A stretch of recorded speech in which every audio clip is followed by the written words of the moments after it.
Welcome to Fireside Chats with the Wing Victor for the Sullen, a podcast where we catch up with friends from around the world and discuss everything under the sun other than music. I'm Adam Wiltsey, and earlier this year I caught up with Tom Broughton, the founder and CEO of Cubitts, England's finest spectacle maker. Tom Broughton, welcome to the program. Adam, how are you? You well? Yeah, considering. Yeah, excellent. Are you at the sausage factory? No, I'm at my friend's flat in Stockholm, so I'm on Central European time, like you. Oh, okay, great. I'd like to give a bit of a backstory. So this would have been October 9th, 2013, at Sadler's Wells in London. Dustin and I were in about to take place for the world premiere of Atomos, and we just finished sound check and went to have a drink with Lucy Bright, I guess you'd describe her as our fairy godmother, and sitting there with Lucy with I remember it was a small suitcase filled with spectacles was Tom, and this was, I don't remember when you opened your first store, but you didn't have any stores open at the time, and 8 years later you're at 11 shops, is that correct? Something like this? I think so, yeah. Yeah, around that. Since then, so much has changed. I mean, I have a long history of being crushed by London. All those early 90s of just, I could never get a handle on the city, but somehow you found acceptance there. How do you explain it? It's a very good question. No one's ever asked me that before. I don't know, really. I mean, London's it's obviously a huge sweltering sort of metropolis of everything that's good and bad about humanity all in one place. I think for me it was that I guess I probably sailed there through naivety, or because I grew up in Leicester, a reasonably nondescript, until Leicester City, reasonably nondescript town in the middle of England, and then turned up at London aged 20, I think, like with a suitcase full of stuff, my belongings, and then tried to, I'd heard that Dick Whittington said that the streets were paved with gold, so I went to try and chase my own gold, and then just sort of ended up settling in an area of London called King's Cross, mainly because it was central and it was really cheap. And I just don't know, you just carve out your own little nook, your own little hole there, right? And I lived in that same place for 15 years, really, and I think finding my nook allowed, I never really even questioned it again. I'd found my little safe space, which was a very insalubrious, grimy corner of a grimy part of a grimy city. Yeah, it's true. I mean, so you know the dark side of London. I mean, obviously incredible history, which also I see. Did you study history? Because I was thinking about, let's start from the beginning. Can you talk a little bit about the butterfly rivets that became your logo, and the designer and namesake? I mean, what's the deal with Lewis Cubitt? Well, it's just when I settled in King's Cross, I ended up living on a road called Cubitt Street, and genuinely thing that I do still find amazing about London is it is one of the great global metropolises that's been around for thousands and thousands of years, from Roman settlements to all sorts of good and bad in between. And you scratch a little bit below the surface, and all of this stuff uncovers, a lot of it reasonably insalubrious. But I live on this road called Cubitt Street, trying to find out why it was called Cubitt Street, and I found it was the building yard for these three brothers called the Cubitt brothers, who themselves were really interesting. They were the sons of a Norfolk carpenter who moved to London in the very late 1700s, early 1800s, and essentially revolutionized the way that building worked. And they took this whole idea of taking a really old industry, streamlining it, modernizing it, but still providing an incredible craft, which kind of fueled the Industrial Revolution.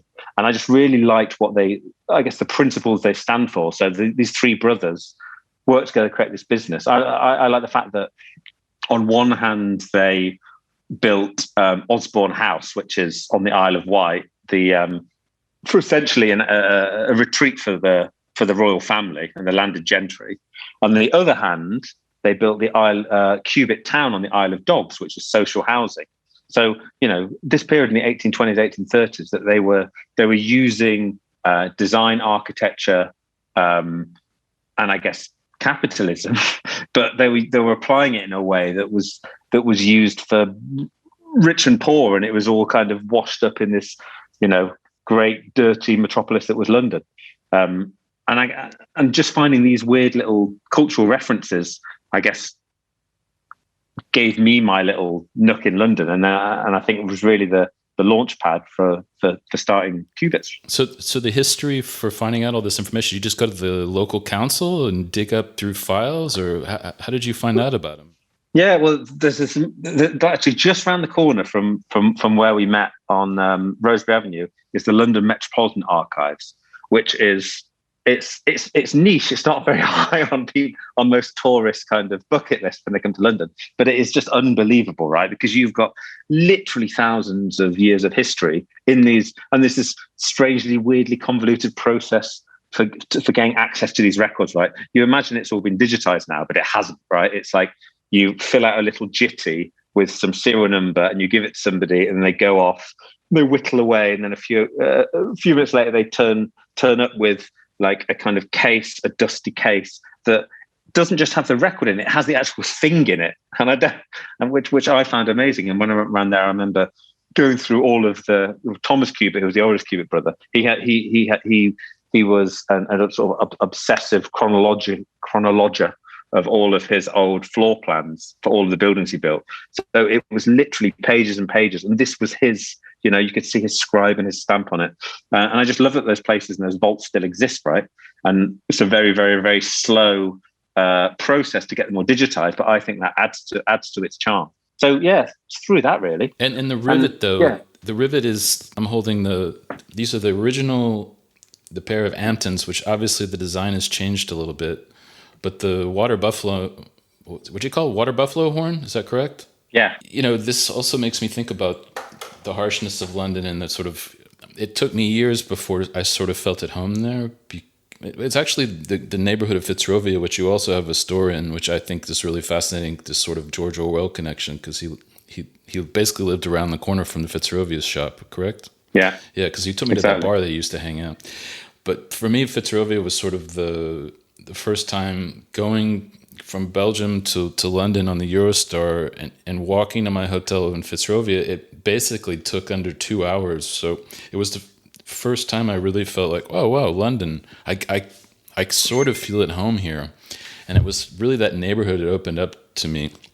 And I was just so pleased to see what you did to that store, even though the story of the store is a little bit different than Orwell, but he literally lived around the corner from it. But I think the beautiful thing about Fitzrovia, I think that is the perfect kind of microcosm of what is good and bad about London as a kind of historical reference in a place, right? In that the reason it's called Fitzrovia is, well, there's much debate about this, but there's a strong view that it's called Fitzrovia. It didn't have a name. It was called North Oxford Street for a long period of time. Basically, it was essentially a slum in the late 1800s, early 1900s.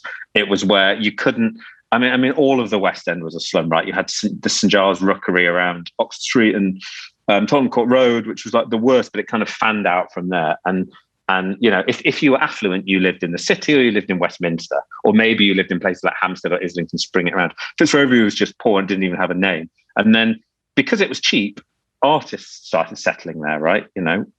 Often the oft-told gentrification story. And they would drink in the Fitzroy Tavern, and they would joke about how, in contrast to the kind of gentry who would be in Westminster or Belgravia, who would call themselves Belgravians, they would drink in the Fitzroy Tavern and get absolutely plastered. And they started calling them Fitzrovians as a consequence of that. And the name stuck. And I like the fact that Fitzrovia is a name and a place. It's only in the last, century that it's been called Fitzrovia, but it's based on artists getting shit-faced in an area. And so that's why it's, you see, it's ironically that now it's used as a way to basically gentrify the area more and sell £2 million, one-bedroom flats in new developments. But, to me, that is kind of what's good and bad about London, in that the kind of the darkness and the coldness and the exclusion that's driven by class and wealth and inaccess and inequality creates these little pockets of genuine kind of interest and creativity. And that happens all the way across the London. And I don't think it's specific to the UK or London, right? It's just when you get mass groups of people together in that kind of circumstances, then you get the best and the worst of how people behave. Oh, yeah, absolutely. The thing I couldn't get my head around is, in the early years, especially the 90s, you play a show in Brighton and you drive into London and it felt like it took 3 hours. And then I'm coming on the Eurostar from Brussels and it almost feels like Brussels is a suburb of London now. And I could get there quicker than some people in South London can get to North London. I don't know. It was hard to get my head around. So speaking of strange places, you live in the infamous, is infamous the right word for this? The Isokon apartment complex that Agatha Christie lived in for ages. Can you tell us a little bit about this strange place and what made you want to live there? So the Isokon Building in Belsize Park, Hampstead, it was built in 1934. It was the brainchild of a kind of power couple of 1920s Hampstead, Jack and Molly Pritchard, who, the trend at the time in the 20s, you had the kind of movement out of London into these like the London villages of, Hampstead, Highgate, Richmond, wherever it might be. But then you also had all of these influences of the modern movement, kind of, I guess, most sort of famously coming from the Bauhaus and Walter Gropius in the late 10s or very early 20s. But those influences were starting to kind of touch very, very conservative Britain.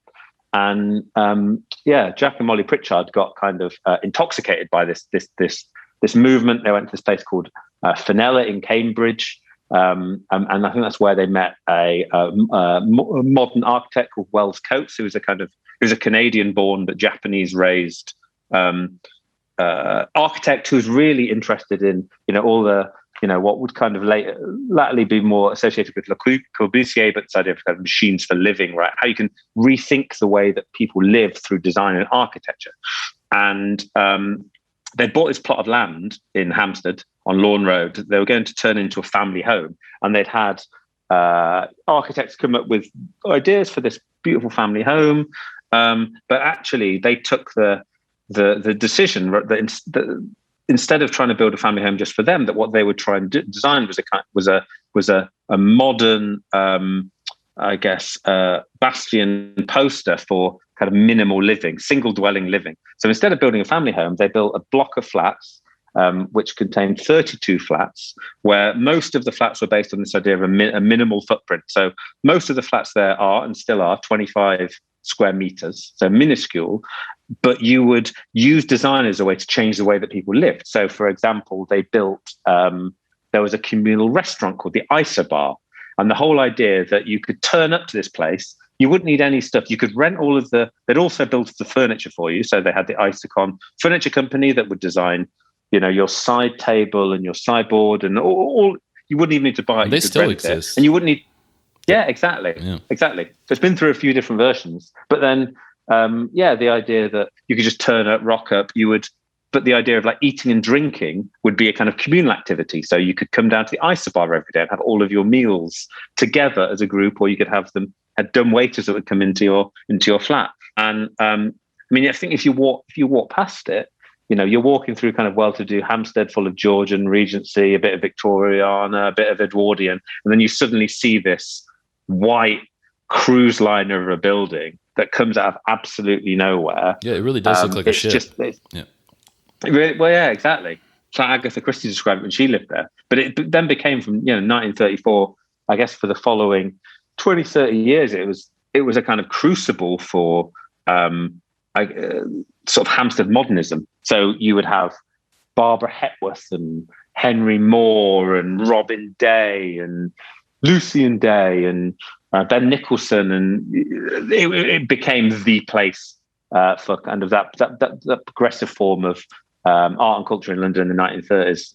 Obviously, bookended by the Second World War, which really kind of changed everything. And then 20th century, it kind of fell into disrepair. It more recently has been sort of saved in many ways, and now there is this kind of Grade 1 listed, gleaming, bastion and signpost for a very progressive movement like 80 odd years ago. And it's a pretty amazing place to live. And Lucy, who you mentioned earlier, she lived there as well, right? Yeah. I mean, the bloke that lives in the penthouse with the huge terrace, like it's 100 meter, is that 100 square meter terrace? It's not communal.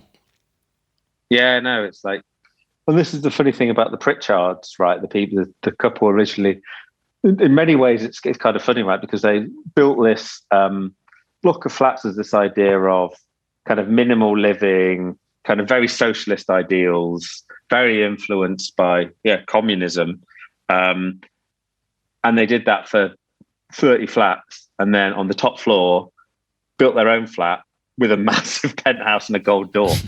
So, but it's a fascinating building, right? And the fact that building that was built in 1934 can still have such appeal and allure so many decades later. The idea of kind of architecture as a cultural movement is really inspiring. And of course, you had all the cool shit. Obviously, Agatha Christie, but you had all of these all the spies that lived there. Kim Philby. You had all of the people from the Bauhaus, Walter Gropius, Marcel Breuer, and Laszlo Moholy-Nagy all lived there. It's like, it's an amazing place to live. And what's the situation with the cafe now? What's going on what's in there? Unfortunately, it was turned into 2 flats in like the late 60s. Yeah, so it no longer exists, which is such a shame. But for that period it was open, it was like, it seems fascinating. They you look at some of the old menus they used to serve, because they were obviously very, very influential in that period. And one of the people that they were very, very close to was Julian Huxley, relation of Aldous Huxley, who worked at London Zoo. And so there were periods where a lot of the meat that they ate was provided by the zoo. So they had these most ridiculous menus, right, where they would be eating, they would have a limit on the amount you could spend because they wanted to stick to their socialist ideals and keep it accessible and cheap. But you would have people, eating zebra or lion washed down by, carafes of Spanish wine. Yes, it's absolutely fascinating period and a fascinating time and a fascinating building. Yeah, incredible. Well, before we go, I need to be a bit selfish and talk about my new life as being a guest designer for Cubitts. The Sullen spectacles. I've never done anything like that.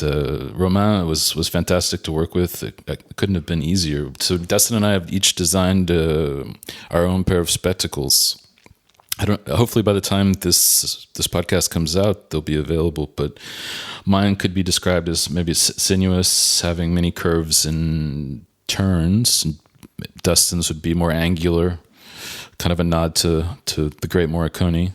It makes me kind of want to quit music. I'm really getting into the design thing. It's beautiful to see something come out of your brain like that. So thank you. I'm looking forward to sharing them with the world. Yeah, it was like super fun, right? Because there's something funny about a pair of glasses, and that you're very constrained about what you can do, right? You're limited by the fact that most people have got a nose, 2 eyes, 2 ears, and a head, right? So that's your canvas. So what you do within that constrained canvas can be like super, super interesting. And it was cool to see how both you and Dustin, I guess, applied your different oeuvres to frame design. And I'd like to think that people looking at the 2 frames now would be able to tell whose was yours and whose was Dustin's. Yeah, but they look good on both of us, so it was fantastic. But this also makes me think about getting into price point. This is for my own thing. When I see all the designer sunglasses out there for insane prices, and somehow, you found a way to sort of keep a price point at, I think, a very respectable $125 per pair. And was that something you were thinking early on? Because you're still continuing to sell them the same price, and I think that's very admirable. So tell me a little bit about that. Well, I just don't think you need to spend. I guess it all goes back to the question of why you're doing anything, right? And if the question is what is the economic optimal amount to charge for something to extract the most value out of consumers so that you can enjoy the returns of that, that's a very different question. But like my view with everything is actually what you want to do is maximize the number of people that have chance to interact with the thing that you're doing and then hopefully enjoy it. And that sets you down a very different path, right? And so, you know, what's really lucky for the stuff that we do is that, you know, we sell glasses. We make and sell glasses. And the good thing is with us, we've got 7.4 billion people in the world, of whom about 65% of them, again, probably wear spectacles already. All of them will eventually at some point. And so, you know, we can focus on trying to get something that has, value and credibility and allure and interest to as many people as possible, rather than trying to, you know, charge what we can for a smaller slither of people. So, I know you need income, right, to pay people and to build a business. And well, you've got a big crew with 11 stores. I mean, it's... Yeah, exactly. I mean, you know, there's landlords want paying rent every month. It's like, I've tried to negotiate that, but it hasn't gone very well. So, you know, you need to find the right model. But I think, you know, like anything, there's a huge scope for having the right level of balance. And I think we've got like a good one. I think so too. Fantastic. Tom Broughton, thank you for speaking with us today. Thanks, Adam. You're not in Brussels anymore. I'm just outside. The lockdown, you know, changed Brussels in not a very, very nice way. So I felt it was time to get out. I mean, I can't imagine what London was like. Oh man, honestly, King's Cross at the peak of it. I mean, there was the bit when, you know, it all kicked in. Like last March, and sort of April, May. I'll kind of look back on it and think like, I wish we'd like captured more of it, but like King's Cross just became like an absolute like wasteland. Like there was a bit where when it really properly kicked in and there were like no police, the infrastructure kind of completely died. And I started like driving, you just park your car anyway, it's like Mad Max, you just park it on the pavement. And like people were literally on King's Cross Road, really fucking busy thoroughfare. There was a period where I went outside our office, I went outside the sausage factory, and people just put mattresses in the middle of the road and were just sleeping in them. And it was like, fuck, the world is like gone. And which in a weird way, I reckon we'll look back and there'll be a sort of weird sense of sort of sadness that we suddenly sprang back into kind of capitalism and then all started like reverting to the same behavior that we had before. But yeah. It just seems madness to even try to be a part of it. Madness reigns, Tom. Madness reigns. It does indeed. It does. Thanks again, Tom. And let me say once again, even if you do not live in England, you can see the beauty and quality firsthand for yourself online at cubitts.co.uk. That's cubitts.co.uk. Shipping worldwide. Do not wait another second.